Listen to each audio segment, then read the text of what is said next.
Bonjour très chers téléspectateurs, bino baibozui vraiment occasion kota la biso nanzela ya mission beaucoup tani tosengi na bino merci beaucoup pour na ndenge bo accepter biso na kati ya bandako na bino bandeko balandi lelo toko solola na mwana mboka Didier Kondo Pagna azali porte-parole des interfédérales de l'UDPS. Avec Didier Kondo Pagna toko solola plus sur la proposition de loi sur la congolité, une proposition qui a été faite par Noël Tchani Modianvita, un analyste congolais, et comme on dit, un président, un ancien candidat à la présidence de la République. Et Tokoso Lisusu avec Didier Kondo Pagna, Maïmatali, message, il y a ministre, il y a santé par rapport il y a Covid-19. Oui, Mbote na yo mwana mboka Didier Kondo Pagna. Mbote mama Nadine. Didier Kondo Pagna. Biso nyonso tolandi na ba etandweke na ba réseaux sociaux. Tomoni mwana mboka moko azali analyste ou pas député mais analyste politique. Alors que non, il faut qu'il y ait une proposition de loi sur la congolité. D'abord, tu es pas pays c'est d'abord proposition de loi sur la congolité. C'est quoi d'abord? Baba kolanda biso na mitili ya poto awa pe na mboka République démocratique du Congo, baba kolanda pe na Afrique mobimba bayeba la loi sur la congolité les alignés et puis après tu enchaîner vraiment les biso. Maman, merci pour la moutone na yo. Loi sur la congolité, c'est-à-dire loi sur la nationalité congolaise, qui est congolais, qui ne l'est pas. La nationalité, Lingeloba, appartenance, Yamout. Na état bien déterminé. Le corps tozana ba congolais ya Brazzaville, tozana ba béninois, tozana ba malien, tozana ba rwandais, na biso pe ba congolais. Mais mutune ezali nandeko oyo a posé problème na ye. Nani akoki kozala congolais pona ko briquer certains postes, il y a responsabilité, net chef de l'État, net bakonzi ya des chambres ya parlement, net ba généraux, net ba haut magistrat, nani akoki kozoa poste ya niveau wana puisque zali ba poste moko régalien oye ezo sala sommet ya bokonzi ya mboka na biso. Mutuna wana botuni ezali mutuna ezo senga ba congolais ba solo lango a froid bazala motema moto te puisque ndenge ndeko Tchani azo poser yango ngana na impression que azo luka to azo senga ba congolais batia ba garde fou pour la protection na mboka na bango, pour la protection ya makambo esengeli net ba richesse ya mboka ainsi de suite. Toko se rappeler ka moko eleka na mboka na biso to mona James Kabareba soki Mzee Laurent Désiré Kabila asala kuna yete yende alinga akamba Congo azala président à Congo nasi mato kwa apprendre que azongi na Rwanda a comme chef d'état-major général. C'est pour éviter des choses comme ça. Na mutuna wana tango ba Congolais bazala bazo sana analyse froidement mutuna ya libose kozala la question ya congolité. Quel est l'intérêt ya mboka Congo démocratique? Quel est l'intérêt du peuple congolais? Ce qui va monique intérêt du peuple congolais, ezali que va respecter à 100% makambo na wele tianyi alobi ekosala mais soki bamoni ke esengeli esalama te puisque intérêt ya Congo ezali te ekosalama te. C'est pourquoi nalobi il faut une analyse froide mpona motuna oyo olobi position na ngai nazo appartenir à un parti politique. Toyokaki secrétaire général na biso mwana moko Christian Kapuya ntango batonaki ye motuna nalobaki nini bandeko mosusu ya Joseph Kabila bapimelaki ye passeport mais biso ntango tozwi bokonzi topesi ye passeport. C'est pourquoi ngai nazoloba analyse esalama afroi te pesa nanu apesa position clairement te que aboy ou bien anji. Donc ce n'est pas à moi qui a cette position. Est-ce que pour l'instant les Congolais ont besoin de ça? Est-ce que vraiment parmi les sujets belés en Mboka, parmi ma belé tous en Mboka, est-ce que pour les Congolais vraiment ont besoin de ça? Maman ngana kokotuna mutuna nangai par rapport à mutuna na wezali boy. Mwana mboka na weli chanya. Aza Congolais ou bien aza Congolais te. Soka azali Congolais. Aza na droit à expression ou bien azali na yango te. Tozali na cadre ya démocratie. Congolais nyons soka azali na suggestion oyo ezali kofinga te oyo ezali koboma bato te ekalingi asala akosala yango mais il revient au Congolais mpona kondima tokoboya réponse ni opesa mpona bayo bakanisaki proposition de loi wana. D'abord c'est un faux débat, donc on pense que c'est un faux débat. Les Congolais n'ont pas besoin de ça pour l'instant. Ce Pétolandi, il y a beaucoup de réactions. Les métis ont haussé les tons. Donc, la proposition est inapercité. Les métis ont haussé les tons. Vous savez, le métis politicien de la RDC, ceux qui ont des peaux blanches là, vous le connaissez, ils ont dit que ça n'a pas d'importance. C'est un faux débat. Les députés aussi pensent que ce n'est pas à lui de donner cette proposition. Parce que ça doit être d'abord reçu à l'Assemblée nationale avant un débat. Pourquoi les gens s'agitent? Réaction. Azali politicien Noël Chani, aboko pesa ba idée na ye, ezala malam, ezala mebe, peuple ndé a ko juger yango. Tant Noël Chani a le point de cambo na ye a congolité. Nanjimite quelque part atange kombo ya politicien moko, ata ya congolais moko. Ke azo sala bandanga na. Ezali libanga babwaki na Li sanga yena. Atangi kombo moto te ou bien alobi lo oyo basala pona contre moto songolo paka. Non.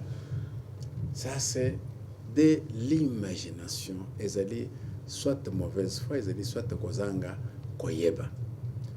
Lo atanga okenda na assemblée ba député na bis ndé ba lebela peuple congolais ba kosala.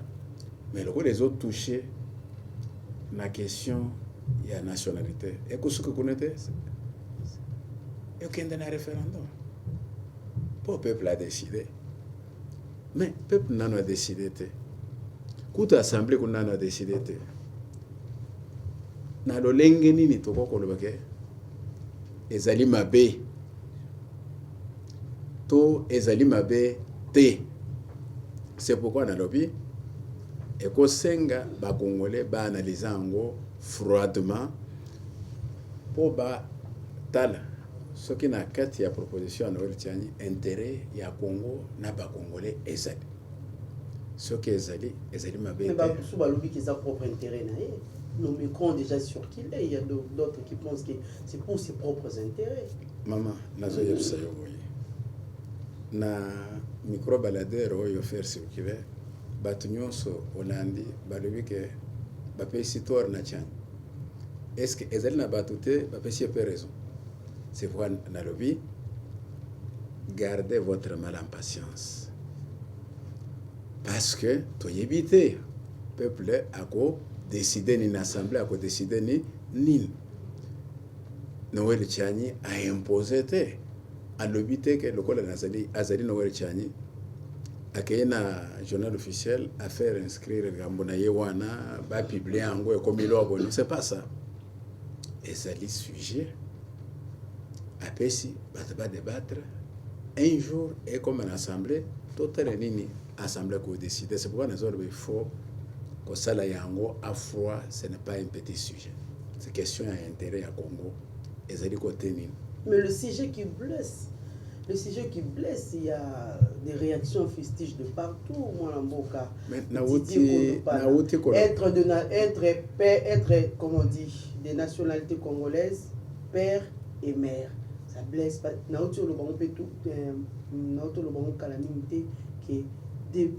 Comment on dit, des personnes n'a peau blanche, mais qui sont congolais. Il qualifie cette proposition de discrimination. Qu'est-ce que vous pouvez dire?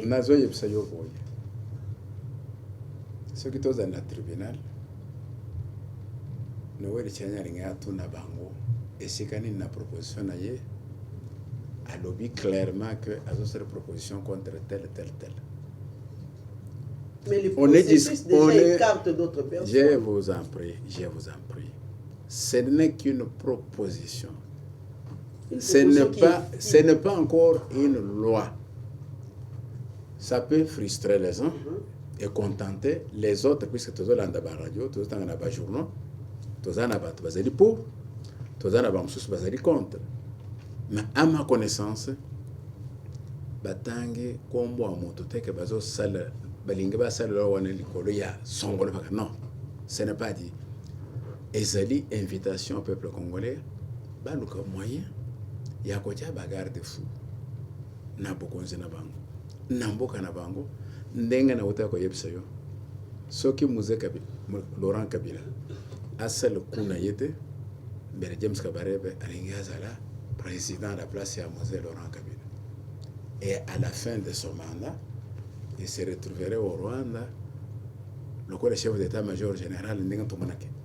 Azaraki le chef d'état-major général comme Congolais, Azongina Rwanda, chef d'état-major général comme Rwandais. Des bagarres de fous, au Noël Chani, à l'Ingibatia. Mais il faut dépendre de Noël Chani, il faut dépendre du peuple congolais. C'est bien bon, il dépend du peuple congolais. Mais bagarre de fou, les analystes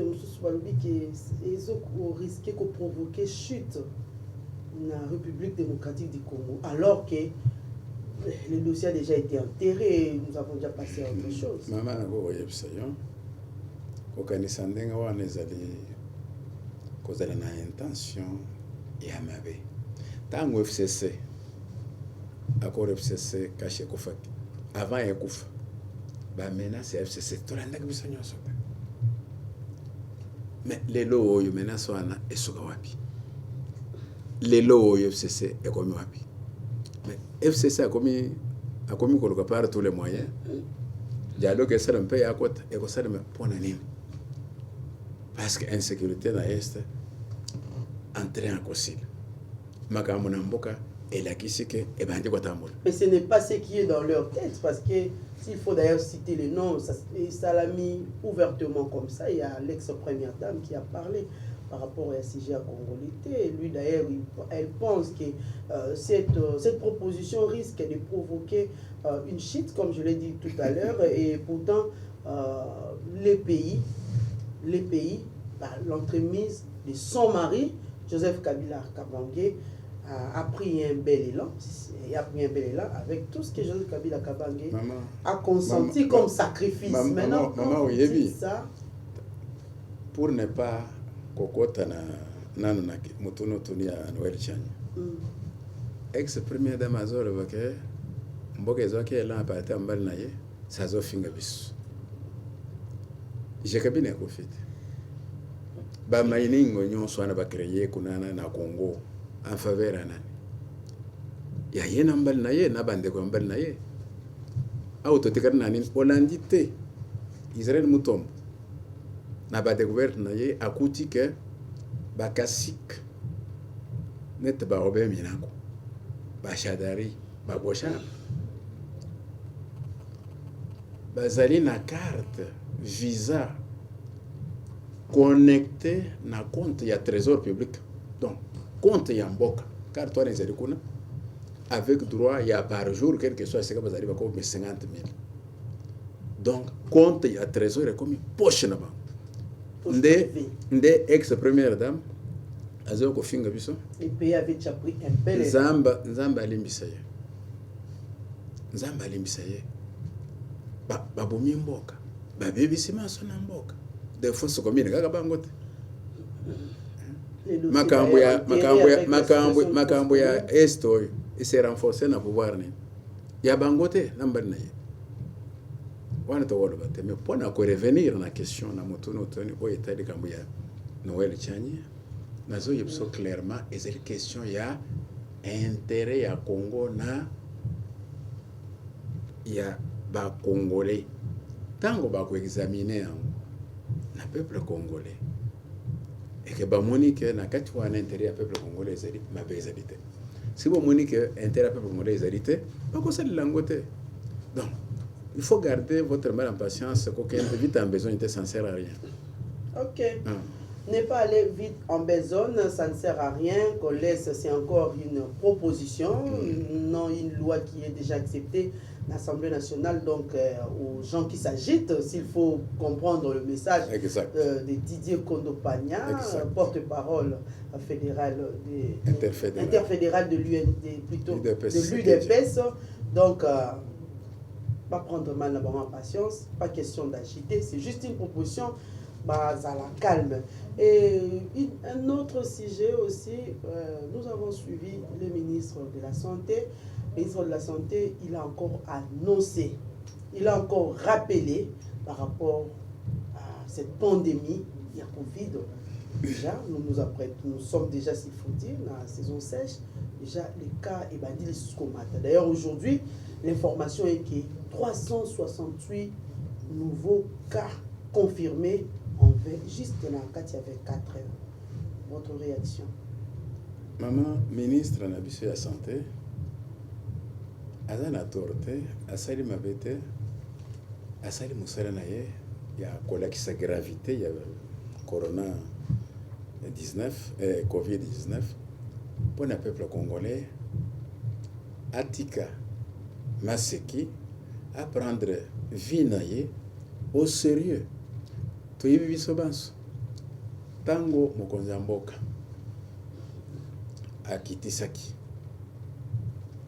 adiminuaki ba mesures barrières pour protéger le peuple congolais contre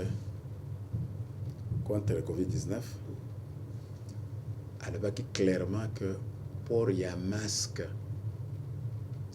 est obligatoire pour tous les Congolais. Mais autant pour la avancée là, pour ne pas parler de l'intérêt, tu vas avec masque. Sur 500 personnes, on coûte 2 ou 3 personnes, mais masque. La police aussi ne fait presque pas son travail. Ils ont été mis en place pour faire ce travail. D'ailleurs, la mort des alliés au Bakata pour que Montonio soit respecté pour les masques. Maman, nakoko sayote. Au commun, Montozo tamble sans masque. Ce qu'a commis pembeni ya poste à police à l'ati pour avoir un laissez-passer. C'est qu'il faut conscientiser la population. Mais on conscientise mes coloniaux soy. Mais peuple boyoki respect et instruction il va dans le ministère de la santé, le président de la République, ndezali muke. Ce qui tous aller à solo, to landi respect ya port ya masque oyo mokonzi ya mboka excellence Félix Antoine Tshisekedi alobaki mbele lelo oyo tolinga toloba lisusu likambo ya Covid-19 etelinga pratiquement ya aussi. La faute est à qui? Donc apparemment la faute aussi est partagée. C'est vrai, il faut conscientiser. Puis conscientiser, il faut essayer la tête, c'est ça. Il faut qu'on continue à bêta toujours. Ça a pris du temps. Tant mwana mboka eteni longondo akei na mwana mboko ya koti sikoyo ezwi mwangonga pe mingi sete beta milisusu te baso ya minene oyo batiaka na Gombe oyo batiaka partout presque na capitale eyebani kute soki ezalaka kaka to il faut basala sous commande mosusu mpona kozongisa yango. C'est vrai après kolongola babarrière normalement on devait laisser les so bato basokolaka maboko normalement port ya masque etikali kaka na supermarché ouzot na kati ya baentreprise meme na bapharmacie motuno tuni wana eza motuna malamu oyo gouverneur ya ville ya Kinshasa kokorépondre na bagouverneur mosusu est-ce que bango nde bazalaki na cadre ya kosupervise. C'est ça la responsabilité tout vraiment ça. partagée. Mais bayebi kosalela yango te bayebi kaka makambo na ngongo soki babi bakende luka baso oyo nyonso batandaki na Gombe est-ce que bakomona yango ezali lisusu te mais ezali devoir na ye ya gouverneur ya ville